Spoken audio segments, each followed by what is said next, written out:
Salut tout le monde, salut à tous, bienvenue dans la taverne pour cette nouvelle vidéo des news. On va faire un peu la review des news, figurines et bouquins autour de l'histo. Et on va faire une petite introduction avec deux projets que je souhaiterais mettre en avant. Évidemment, c'est le projet Pillage, le jeu de bataille médiéval du haut Moyen-Âge.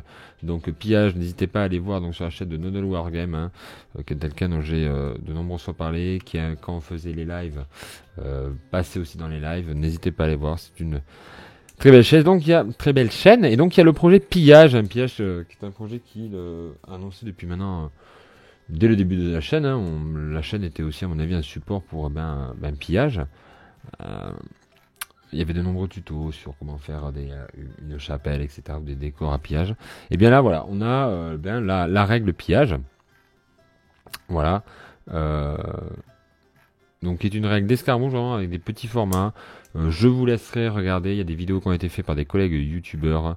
Voilà. On les reconnaît, hein, le barbu, Papa Wargame Co. Et voilà. Il y a aussi des bundles avec des figurines. Là, il y a un rapport de bataille sur l'attaque d'un donjon, etc. Il est vraiment cool.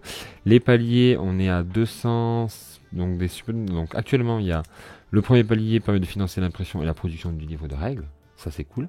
Les fiches de référence pour le palier suivant. Il y a les scénarios supplémentaires à 250 précommandes. On est à 247. Donc, le jour où je tourne cette vidéo, j'espère que ça va continuer à augmenter. Voilà, il reste 11 jours. Moi, je vais faire ma petite participation aussi au projet. C'est autour de 40 euros. Je pense que c'est sympa.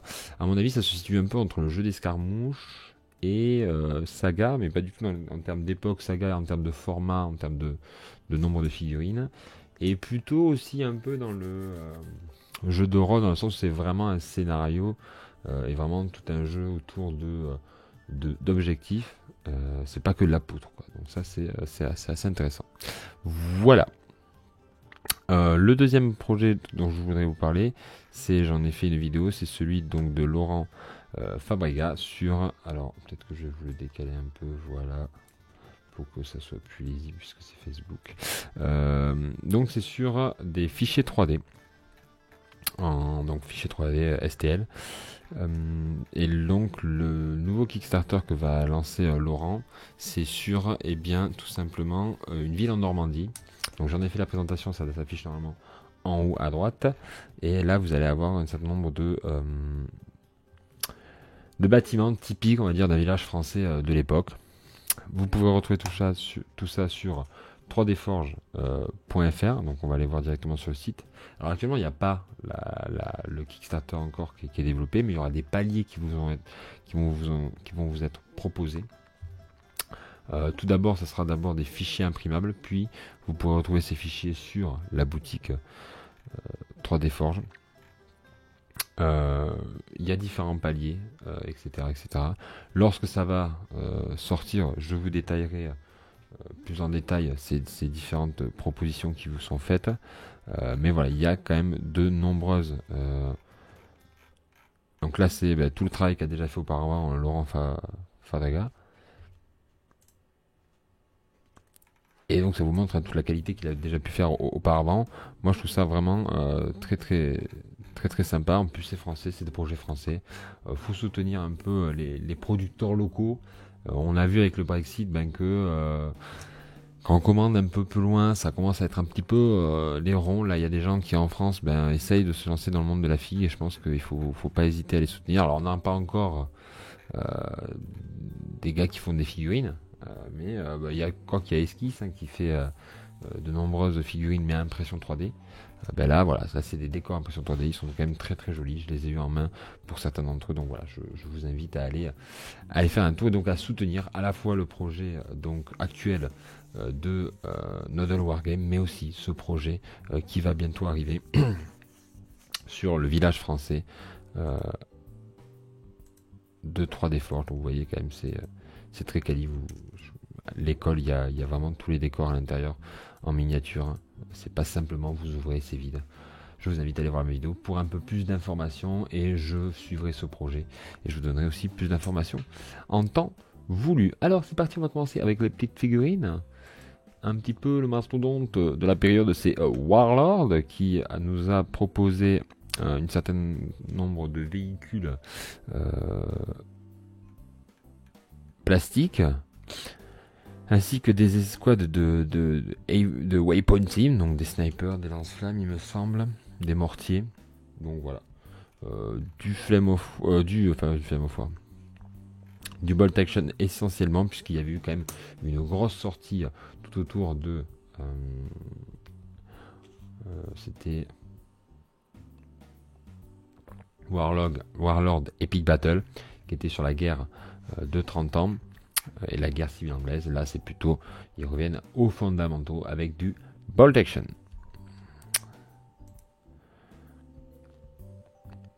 Campagne Game Miniature, alors je fais une petite pub aussi pour Campagne Game Miniature, hein. Alors c'est pas des Français mais c'est des Espagnols. Merci à Salvador et à Thierry Blog de l'avoir mis en avant. Et donc là ils ont fait des auxiliaires avec des camps, etc., des mules, bon, des troupes, c'est un peu leur nouveauté actuellement. Mais au-delà de ça, eh bien c'est donc un fabricant espagnol qui fait énormément de références pour la guerre napoléonienne en 15 mm. Vous irez voir sur le blog de Thierry, il semblerait que ce soit de très bonne facture. Moi je vais peut-être en commander certains en complément pour mes Australiens, mes Autrichiens en 15 mm, mais aussi peut-être pour me lancer dans une armée polonaise. Et donc voilà, ça va être une gamme que je risque de vous faire découvrir dans une petite vidéo, mais ça me semble être du très bon. Et donc la nouveauté chez eux, c'était actuellement, donc c'est, on va dire, c'est civil ou tout ce qui est plutôt de l'intendance. Il y avait aussi des news, c'est chez First Corps. First Corps, c'était des news essentiellement de la guerre civile américaine avec des sudistes et des nordistes avec les drapeaux et aussi avec des jumelles ou une longue vue. Donc là on est chez les Anglais. Il y avait aussi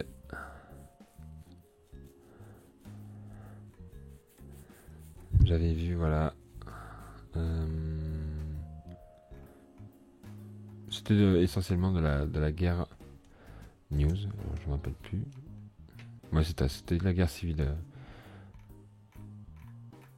Voilà, New AC American Civil War Line Command qui sont ajoutés. Voilà, c'était le 10 mai. Hein. Vous avez un certain nombre de figurines. Alors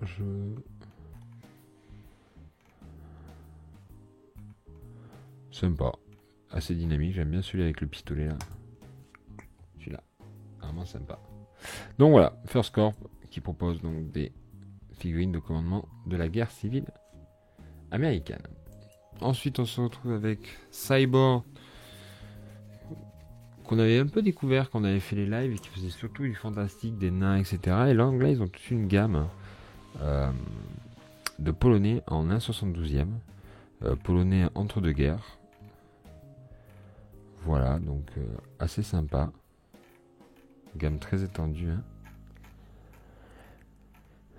Les mecs, ils ont même fait un buste de Piłsudski. Ok, tout va bien. Un peu le De Gaulle polonais. Et donc là, c'était surtout les véhicules qu'ils avaient sortis, hein, les Peugeot, là, les tankettes. C'était les automitrailleuses hein, qui étaient de sortie. Alors, je vais m'interroger sur quelque chose. Voyons voir. About Us. Ouais, voilà, c'est des Polonais. Je me disais quand même des mecs qui s'amusent à faire ça. Donc, c'est des Polonais. Voilà, donc certainement aussi en termes de frais de port, on met en avant voilà, l'Europe. Bon, on a parlé de Warlord et de First Corp, mais voilà, peut-être des alternatives qui peuvent nous permettre d'avoir des figurines un petit peu moins chères. Du moins que quand on les commande en Angleterre. Pour ce qui est des figurines, il y a encore un peu de Perry miniature, avec ici, je vais décaler un petit peu. Internet, oui. Internet, décale-toi s'il te plaît. Merci. Allez, décale-toi. Oui. Non, il veut pas, c'est pas cet internet. Voilà. Comme ça on verra mieux. Alors ici donc on a, c'était des trains d'artillerie bavarois il me semble, voilà. Voilà, non. Train d'artillerie bavarois. Vous avez vu des frères Perry. Train d'artillerie bavarois, pas grand chose en fait à se mettre sous la dent chez les Perry ce mois-ci. Avec une grosse annonce, je vous renvoie à la dernière vidéo puisqu'ils avaient annoncé qu'ils allaient faire des polonais plastiques pour la période du Premier Empire. Bah là ils partent sur du train. Voilà. Ça sert toujours, hein, je pense à évidemment Légion d'honneur, hein, ça peut servir, les trains d'artillerie, tout ça. Les caissons. Ensuite, on avait, donc ça c'était Fireforge. Fireforge qui continue à nous vendre et nous mettre en avant ces figurines qui vont certainement arriver suite au Kickstarter sur le Japon. Donc là on a une série d'images sur les Ashigaru. Donc les Ashigaru qui tirent, les Ashigaru avec Naginata, les Ashigaru avec Tempo. Voilà, il y a vraiment ici avec les pics. Ils ont fait toute une gamme, hein, voilà. Ils mettent en avant plutôt les Ashigaru. Peut-être qu'on peut espérer que le mois prochain, on ait les samouraïs. Voilà. Parce que là, il y avait quand même tout un focus. La dernière fois qu'on avait fait la vidéo, on s'était arrêté plutôt sur la sprue, là, comme ça. On avait vu en détail qu'est-ce qu'il y avait. Ben là, on les voit monter. Et comme toujours avec Fireforge, c'est de la qualité. Fireforge qui sont italiens. Et donc, encore une fois, commandés en Europe. C'est moins cher. Voilà. Tout en sachant qu'en plus, ils ont une gamme très étendue pour tout ce qui est médiéval et âge sombre et antiquité. Donc vraiment c'est en 28 mm, c'est fait partie des fabricants qui ont permis un peu de d'étendre et de démocratiser le 28 mm en histo. Donc on passe au magazine avec Wargame Illustrated. Alors ce qui va être centré sur les batailles médiévales. Il y a d'ailleurs un Medieval Naval Battle Rulebooks, donc pour pouvoir faire une règle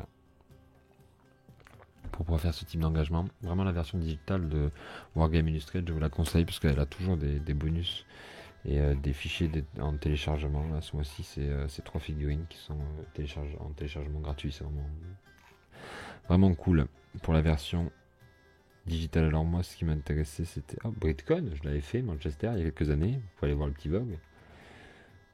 Alors, qu'est-ce qui m'avait intéressé? Donc là, il mettait en avant BritCon, on s'en fiche un petit peu. Voilà, c'était ça que j'avais découvert pas mal.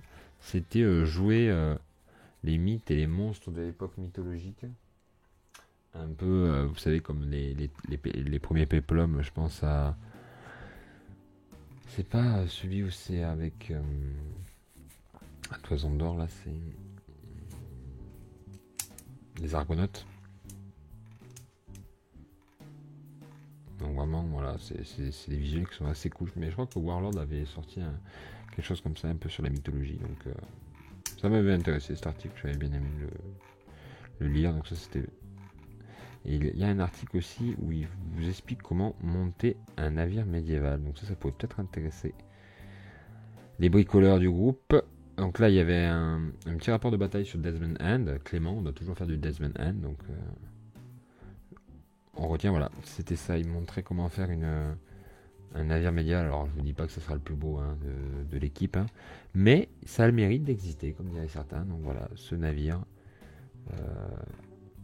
avec les rames et tout, qui permet, là on reconnaît les figurines Perry, mais qui permet de faire des petits engagements comme ça. Ensuite, j'aimais bien aussi ça là, ça s'appelle The Doomed. Donc une warband, mais qui peut très bien faire passer... je vais très bien passer pour Mars Code Aura, et en gros c'est le côté très doom, très sale, un peu de la SF mais un peu dark. Vous voyez une sorte d'escargot mutant là, ça c'est la Deathcorp Krieg sous la neige. Enfin voilà, je trouve que c'était vraiment sympa. Donc voilà, c'était vraiment sur un univers un peu dark et j'ai bien aimé. J'adore ça, ça rend trop bien quoi. Tout de suite, ça donne envie quoi. Voilà, c'était à peu près tout pour ce magazine. On va passer par la suite, toujours chez les Anglais, avec du Osprey. Donc ce mois-ci, qu'est-ce qu'on va trouver chez Osprey? On va au tout début avec Warship 2023. Donc il faut une review des navires en 2023. Ensuite il y a War of Empire, Japan, India, Burma et Britain. Donc 41-45. Churchill. un focus sur Churchill, de période de guerre essentiellement. Elizabeth Navy, donc la Royal après, la Royal Navy après la guerre. Les grandes batailles et 100 grandes batailles. Donc là, on a donc 100 grandes batailles. Allez voir, c'est bien, il y a toujours des classements comme ça, un peu, des livres un peu qui reprennent tout. Panzer reconnaissance, ok, les Panzer de reconnaissance. Là, c'est un jeu de SF. On va voir en bas si on a à peu près tout vu. What's News, hop. Il y a aussi de l'antique avec le Cybrian War. Alors là, je dois vous avouer que je ne sais pas du tout ce que c'est que les Cybrian War. Désolé.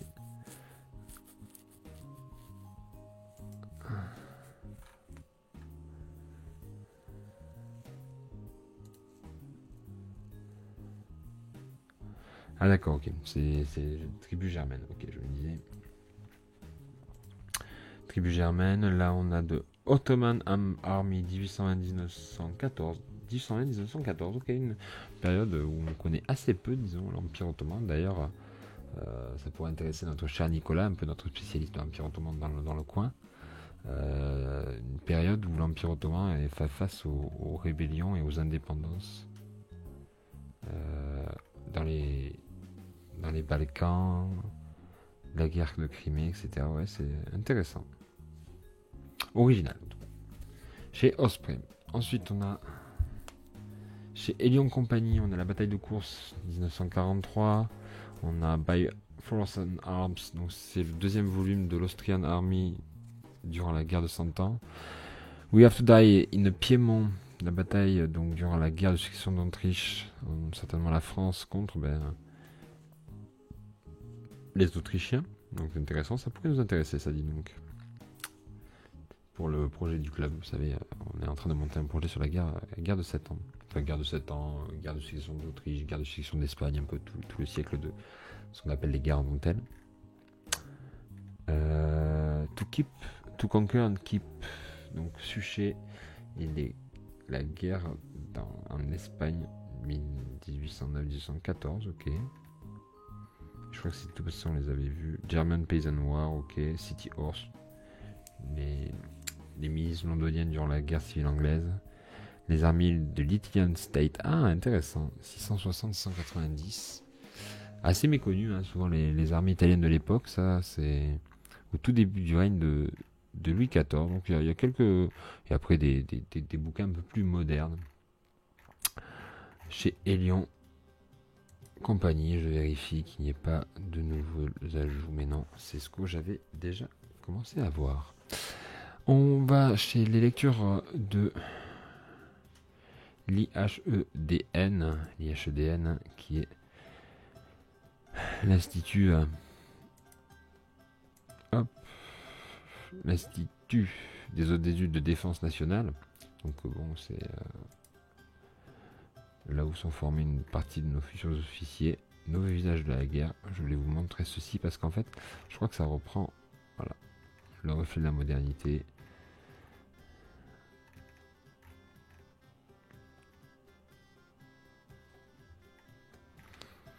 Je voulais vous montrer cet article parce que c'était intéressant, parce que je ne sais pas si vous avez vu, mais il y a ce qu'on appelle la Red Team Défense. Donc Red Team, c'est des livres de science-fiction autour de la défense. Donc c'est des livres d'anticipation. Retrouvez la deuxième saison des scénarios de la Red Team Défense en librairie. Et en fait, c'est des auteurs de science-fiction qui a été mandaté par le ministère de la Défense, mais pour un peu imaginer les guerres du futur. Voilà. Je trouve ça hyper intéressant de voir comment la science-fiction a réussi finalement à s'institutionnaliser et d'un genre qu'on estimait un peu sous-genre, un peu délaissé, qui imaginait un peu comment allait être le futur. Maintenant, ils sont bien mandatés pour imaginer un futur pour des institutions, et ça je trouve ça assez intéressant, et ils deviennent vraiment acteurs finalement du futur qu'ils imaginent, et ça je trouve ça assez ouf. Donc voilà, n'hésitez pas à aller lire ces scénarios. Moi je vais aller m'empresser de trouver le tome 2.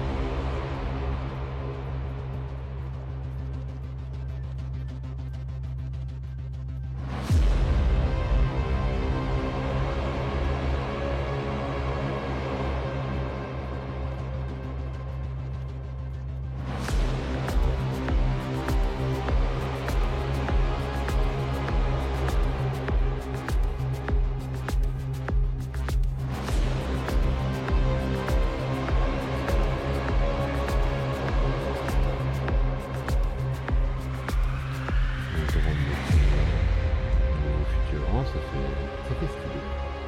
Voilà, donc n'hésitez pas à aller faire un tour sur la Red Team. Voilà, vu que je parlais de la défense. Alors on revient au site donc de l'Institut pour voir un peu les lectures qu'il nous propose. Alors la dernière fois on s'était arrêté, je crois que c'était à peu près ici. Donc géopolitique du blé, l'autre guerre froide, la confrontation USA-Chine, les armes se tirent toujours à la toge, le regard interdisciplinaire sur les relations civiles militaires en démocratie. Pour une éthique du renseignement, ça c'est intéressant. L'Afrique, le prochain califat, la spectaculaire expansion du djihadisme. Donc là, ça serait plutôt du contemporain. Droit sans frontières, géopolitique, des extraterritorialités sur le front de la paix, guide de l'activisme du nouveau monde. Donc voilà, des choses un peu plus sérieuses, mais je trouve qui sont intéressantes. Ordre et allégeance en Russie poutinienne. Alors moi, ce qui m'intéressait, vaincre en mer au XXIe siècle, la tactique au 5e âge du combat naval. Et enfin, Wargaming, un outil de recherche stratégique qui date de mars. Donc ça, on avait déjà évoqué ça, mais donc ça, c'était plutôt pour le mois de mai, ces 6 lectures-là. Voilà. Donc celle qui m'intéresserait moi personnellement, ce serait plutôt celle-là, sur l'Afrique actuelle et sur l'éthique du renseignement. Ça, je pense que c'est assez intéressant de voir comment, dans une démocratie, on fait du renseignement et quelle est l'éthique qu'on met derrière face à multiples acteurs qui, eux, parfois, n'utilisent pas les mêmes règles que nous. Dans les éditions Perrin, on a des bouquins d'histoire. Alors, je reviens. Donc, les grandes erreurs de la Seconde Guerre mondiale, sous la direction de Jean Lopez et de Olivier Vivorca. Donc ça, c'est intéressant. Je pense que j'essaierai de me le procurer. Et je vous en ferai peut-être une petite review de celui-là, parce que je pense que ça peut être vraiment sympa. Le Régent, Prince en Lumière, Chronique de l'Ancien Régime, ok.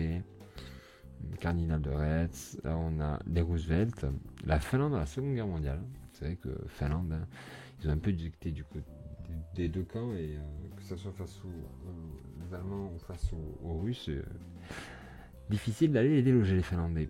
Et L'Ours et le Renard, Michel Goya et Jean Lopez. Alors Jean Lopez, je sais pas comment il fait, mais il écrit un livre par mois, le type. Il est très productif, parce que là, il y a quand même... il a sorti les grandes erreurs de la Seconde Guerre mondiale. Il participe aussi à été 1943, je vais y revenir. C'est très productif, Jean Lopez. Préface de Jean Lopez pour ce livre de Louis Clerc, mais bon. Donc L'Ours et le Renard aussi, donc, voyons voir, c'est sur de l'histoire immédiate, l'histoire immédiate qui a été inventée à Toulouse. Voir un peu comment on fait une histoire immédiate de la guerre d'Ukraine, donc assez intéressant. Voilà. Donc depuis février 2022, chacun d'entre nous est bombardé d'informations sur les guerres en Ukraine, etc., etc. Donc je suppose que ça va prendre un peu de recul sur la situation actuelle, tout en sachant bien que déjà peut-être l'ouvrage est daté de par les événements qui sont en train actuellement de se passer. Et même quand je fais cette vidéo, peut-être qu'il y a des choses qui vont se faire entre le moment où je la fais et le moment où elle va sortir, mais c'est toujours intéressant tout de même d'avoir une analyse d'experts, et je pense que Michel Goya et Jean Lopez sont quand même des personnalités assez... évidemment, ils baignent dans un milieu occidental, mais qui arrivent à avoir un regard assez critique sur les situations actuelles. En plus, je pense que c'est le fait qu'il les fait à deux, ça permettra peut-être au sein de l'ouvrage d'avoir un équilibre, voilà, entre les deux. Donc deux ouvrages là, que ce soit L'Ours et le Renard ou encore Les grandes erreurs de la Seconde Guerre mondiale. Je trouve que c'est intéressant. Alors attention, parce que ils ont tendance parfois à réutiliser des articles qui sont déjà sortis. C'est dans Guerre Histoire, donc à voir si c'est pas aussi du recyclage d'articles. Par rapport à ça, surtout qu'il est à 8 euros. Je vous mets en avant ce livre que moi je trouve qui est à chaque fois un très beau ouvrage. C'est un MOOC qu'ils appellent ça. C'est pas un livre, c'est pas un magazine. C'est un peu entre les deux. Ça s'appelle De la guerre. J'ai les deux précédents. Le premier qui était sur la Seconde Guerre mondiale était déjà perdue. Et la deuxième c'était sur les femmes dans la guerre. Et ce sont des très très beaux ouvrages. Vraiment dans la même lignée que ce que peut proposer le magazine Guerre Histoire. Mais maintenant, là on est un peu plus pointu. On est plus dans des articles de fond ou dans des thématiques un peu plus aussi culturelles, sociales. Donc c'est vraiment très intéressant, avec de très très belles images. Voilà, c'est l'une des forces de Guerre Histoire aussi. Vraiment, c'est vraiment, vous voyez, on a des cartes, etc. Je pense que c'est top. Voilà, je sais pas si vous voyez bien, mais bon. Donc c'est 19 euros. Mais ça les vaut. Moi j'ai encore, voilà, durant l'année je suis pas abonné, mais j'achète régulièrement de Guerre Histoire. Et honnêtement, entre les hors-séries de Guerre Histoire et de la guerre, je préfère largement les de la guerre. Je trouve que les hors-séries de Guerre Histoire c'est un peu la redite. Voilà. Après peut-être que je me trompe, hein, mais j'ai l'impression de revoir des articles que j'ai déjà vus, de pas apprendre grand chose. Là, honnêtement, dans ce bouquin-là, c'est top. Je parle pas des magazines bimensuels de Guerre Histoire, je parle vraiment des hors-séries. Donc là, par exemple, il y a toute une... Alors, c'est un dossier sur les T-44, que tout était vraiment joué. Je trouve c'est un peu bizarre, parce qu'ils avaient fait un numéro sur, en gros, la guerre était jouée dès le début. Bon, c'est bien, ça donne des avis différents, comme quoi, non, tout n'était pas joué en 43. Dans la tête des participants de la guerre, il y avait quand même des dynamiques qui pouvaient basculer dans les deux côtés. Donc évidemment, on revient sur la bataille de Kursk, on revient sur les campagnes d'Italie, etc. Moi, un article que j'ai particulièrement apprécié, j'aime bien ces articles-là où ils font parler un historien avec une personnalité historique. Donc là, on a Charles IX, et il fait une interview autour de la Saint-Barthélemy, et donc il donne à chaque fois les points de vue des deux, à la fois des gens qui ont critiqué l'événement, mais aussi lui, en tant qu'acteur, il le fait parler. Donc c'est vraiment ces interviews-là un peu uchroniques, pas uchroniques, mais sont vraiment sympas. Vraiment, c'est de refaire parler des personnages historiques. Je trouve ça vraiment bien, quoi. Surtout sur des événements parfois toujours un peu troubles. Donc là, il y a un très beau photoreportage de Capa en Espagne. J'ai bien aimé aussi, alors pas la guerre, parce qu'il y a un article sur la guerre et le siège au Moyen-Âge. Non, ce que j'ai bien aimé, c'est celui-ci sur la stratégie, je crois. Il y a un article sur Thatcher aussi, et il y en a un sur une querelle stratégique en fait au sein de l'histoire militaire allemande. Voilà. Donc c'est vraiment super. Voilà. Questionnaire Clausewitz. Non. C'est lequel? Ça s'appelle.